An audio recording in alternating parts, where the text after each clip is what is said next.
Hello everyone, welcome back to my YouTube channel. Today is the first time I'm coming across this channel. Please do me a favor by subscribing to my YouTube channel. If you already subscribed here before, thank you and God bless you. Thank you guys, I do appreciate. Thank you for the like, thank you for the comments, and thank you for the subscribing, and thank you guys. I really appreciate you guys. Thank you everyone. So today we are going to be discussing about know who you call your friends. Know who you call your friend, because many people you will call them your friends. Those people you don't know what they call you, if they still take you as a friend, because you only know about yourself. So today I want to talk about it. No person they call your friend, because many people you go tell them your friend, but don't know what they think about, whether they still take you as their friend or not. So that's what I want to talk about today. Why I decide to discuss this topic today? Now because of the video where I see for Facebook, but this video I never see and download. Anytime I see the video download, I'll see carry and come back. So now I'm gonna see the video. But I no person when they call you una friend. Because why this video where I see for social media, if friends come in store, this guy, if friends come in store, all of them even gather sit down, they gather eat, give and drink. And the guy they busy now, the drink where they give and he no free take and just drop am. So the next day, early in the morning they get these friends, they constantly meet them again, constantly come greet and they see Jonah sit down, they laugh, all of them together, they see it, the friends they still come out again. After they don't come out, and this guy is going to clean something now, the drink where they give all year come stain the drink. Now the guys can make it clean the drink. As they clean, and I say the mouth of the drink, they open and they use blade open now. They inject the drink where they carry give that girl. Only God knows how wish that girl take that drink and wetin for happen to that girl. Maybe they know say they poison her, they know say they make the country whether the girl don die or wetin come happen to the girl, and wetin still make am make it still wetin still make dem still come again that early morning. Wetin they no dey do before. They no dey come dey greet their friend early in the morning before. After they don give am that same drink finish, the next day early in the morning they come check the girl whether something don happen to her or something no happen to am. Abeg more no wetin on the more mind the person and they call una friend, because many people say they not just know why they just hate you. Many people not just happy say you just dey alive. So they not just happy say maybe you dey grow past them, maybe you say you don't dey grow past them, or you don't dey do things past them. They not just like they don't want make you dey pass them. Many friends they not just want make you dey pass me, they don't want make you pass them for life. They don't want me to pass them for like that's why sometimes some friends they say you don't dey grow past them, you don't dey make am pass them. They want to find something to do, make you just take cut your life short. If for social media, everything you go dey see for social media, they say that person don die, RIP, that person don die, RIP. If you find out wetin really kill that person, you go see say they will talk say na poison dey poison that person. No person wey be say e dey close to am, na him poison the person. Person wey dey close to am, na him poison the person. People dey do many things. Just to see say maybe you just say you dey grow past them. They just feel like anything. They just like to put any half for anything just to say you go down. They don't need to anything. They just like to put half for anything. Just to make sure say you go down. So beware person you dey call your friends. Don't they share your secrets. You say you dey grow, something dey happen though, you don dey invest though, so thing. No dey tell person say see wetin I don do. No dey tell person say see wetin I don do today. Oh, see I don do this one, but person don just do me this one. I don just get see wetin I just new get. No dey tell people, because everybody wey dey tell your people, wey dey tell your success, don't be all of them dey happy about your success. Not everybody dey happy say you say you don dey grow. Let them people dey happy say this guy don dey better pass me. Oh, this boy don dey better pass me. Whether this girl don dey better pass me. No be everybody dey happy say you dey successful. No be everybody dey happy say you dey achieve something. No be say dem no dey achieve the thing. So na where people dey tell na secret. Dey keep your secret for yourself. Only yourself, even yourself, you no even trust yourself. It's just na person you wan go trust. So no person wey you dey talk about your secret. No person wey you dey tell, wey you dey open mouth dey talk to say see wetin happen o, see wetin I don get o, see wetin I don achieve o. No dey open your mouth dey share your secret. Let your secret be your secret. No dey share am with anybody. Because all those people wey dey share your secret, no dem dey happy for you. No be all of them wey dey share your secret dey clap say if this person don achieve this something o. Well, if you dey tell am, if you dey follow the person dey discourage something, you go dey happy for you. All of them don dey laugh, go don dey gist, hey congratulations o, e no easy o, thank you, congratulations. That congratulations no reach im mind. You just dey talk congratulations. After you don reach house, you go sit down go think am wetin you tell am. that guy really say he don achieve so thing o, he never, he where be say this person don achieve so thing, he never achieve am. So make una abeg, the main person wey you dey call your friends, because for this life nobody know who is who. You no know person, you no know who dey pursue you, you no know who no dey pursue you. No dey tell person everything wey you dey do, no dey tell person. Let the person use the eye see am. See say you don do am finish, you go let the eye see am. Now you go see say sometimes you go dey do something, maybe say you dey do project or you wan do something, you go tell person say, you go sit down tell your friend say, see wetin I wan do. After you don tell that person finish, wetin you wan do again, you no fit do am again.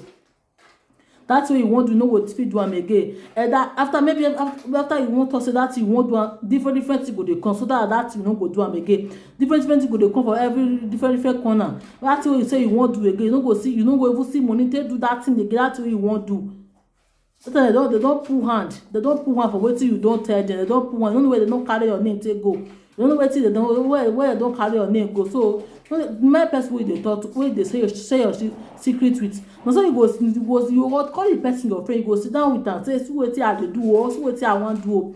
You go still reach another place again, you go dey tell another person say, see that person, see wetin he talk say he wan do o, see that wetin that person talk say na he wan do now.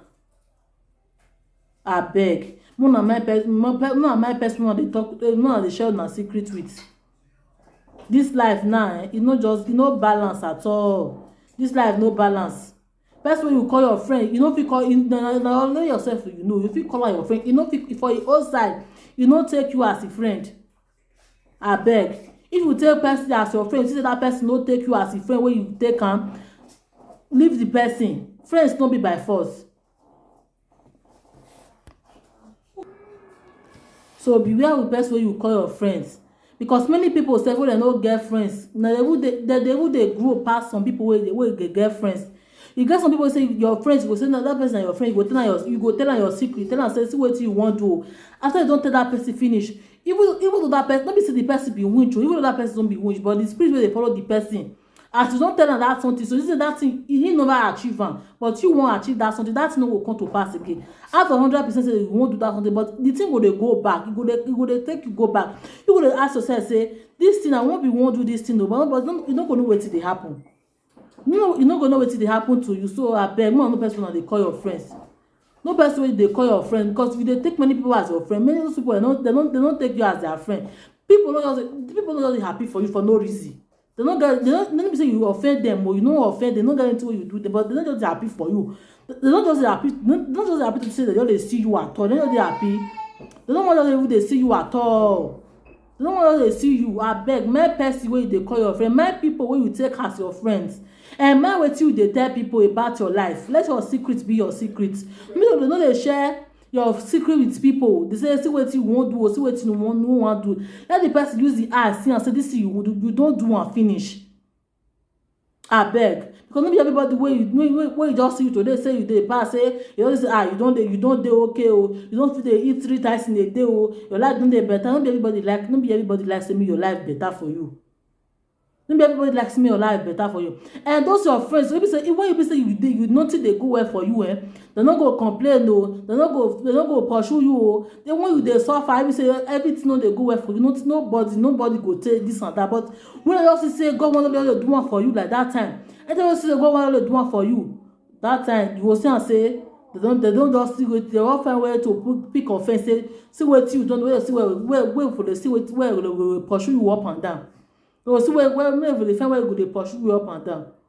So they call friendly friends. So no person wey you dey call your friends, call person wey you trust well. If they do you, before you know say na this person dey do you, go tey. We pray make God no let us see friend wey go come to another thing for us. Call person wey you call your friend, person wey say you dey close to you, wey say this person you trust am. Who say best wey you trust? If even though they tell you something, your mind no go even think go another place, because after all, this person you trust am. So if the person wey you trust like this, so beware of person wey you dey call your friends. You get some friends wey be say you go just dey with, your life no go even dey go front, your life go dey go back, your life go dey go backward, because you sef go see say the person dey grow, but you wey dey follow am, your life go dey go backward. Your life go dey go back, your life go dey go back, because no be everybody want make you grow for life. be everybody want make you better pass them. No be everybody want make you gotta dey the same level or say you are this one you dey okay, you dey okay. Nobody, no be all of them want make you and gotta make you and gotta dey the same, make you and gotta dey the same level. And no want make you, no want make you and gotta dey the same level. No want make you pass. No want make you dey go down, make you dey go down. So they no person wey you dey call your friends. The person wey be say you go hold as your friend, say you go make, for example, say your money go dey your hand, say you get wetin you want this money do, say make I call my friend, make I ask if for advice for this person. So wetin I go use this money do now. Instead of you to advise, see wetin you go use the money do, you go tell you say go use money take go buy clothes now. Use money go buy clothes, use the money take go buy shoe. Make we dey go club. Now those kind of people you go dey call your friends. Those kind of people you dey call na friends, people dey carry person life dey go backward. So they say they carry person life they go back. They don't want me you better pass them. They don't want me you good. They don't want me you better pass them. So then they hear me. So now say you go tell them, say see wetin they go, then they go advise you, say see wetin you go do, because you see for their opinion they say see wetin so you want, see so you want do. After they don't advise wetin you want to feel, now they will still go your back, go to tell person say see that one money where they work, they don't they go clothes, they buy clothes. Nothing they use the money they do. Money wey just dey work for money for number 1 to number 10, but now nothing they use the money they do. Now to use the money to go dey buy clothes, then even use the money to dey go club. Now wetin sabi do be that one. So wetin I dey try to tell am say be say una abeg, una no person una dey call una friend, because no be everybody una call una friends. No be you take una as friends back.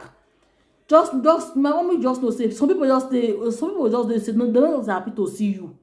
They don't happen. If you just pass, so this is just pass, so you just dey so you don't feel still wear better clothes like this. Not be everybody just like to see you at all. You don't do anything to you, no offend them, but they not just like to see you. They just see your eyes. They just make them see you. Not be everybody like to just see you at all. Not be everybody like to see you. Not be everybody like to see say you don't they make am for life. Some friends just they don't want me you make am. Some friends just they don't want me you make am. If you be say you be person be say you get those kind of friends, say if they advise also wrong advice, my brother, my sister, stay away from that person. No mean good for you. That person no mean you no want better for you. That person no mean good for you. Friend no be bad for you. Feel stay you no get friends. So me I even tell you, out of 100%, out of 50%, people wey get friends, people wey no get percent, wey no get friends, they make am pass. I dey tell you. People they don't get friends, they make am pass. After they use 10%, they make am pass, because not be everybody will get friends. Most of them you just nothing they want to do to say see so what you will do. What is the reason you get friends say you go see for opinion, no will get better advice to give you. Instead they will give you the wrong advice. So make una now here I want for end this video today. Make una pay. What I try to talk say today with the meaning. What I want una learn for this video today be say make you know person where you dey call your friends. No person wey you dey tell your secrets, because no be everybody wey you call your friends, no be all of them call your no be all of them call you friends back. No person wey you dey call your friends. Abeg. No na.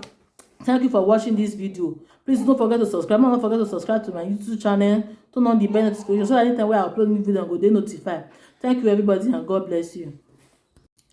Please guys, like this video, share and comment, and drop your whole opinion what you think about this video.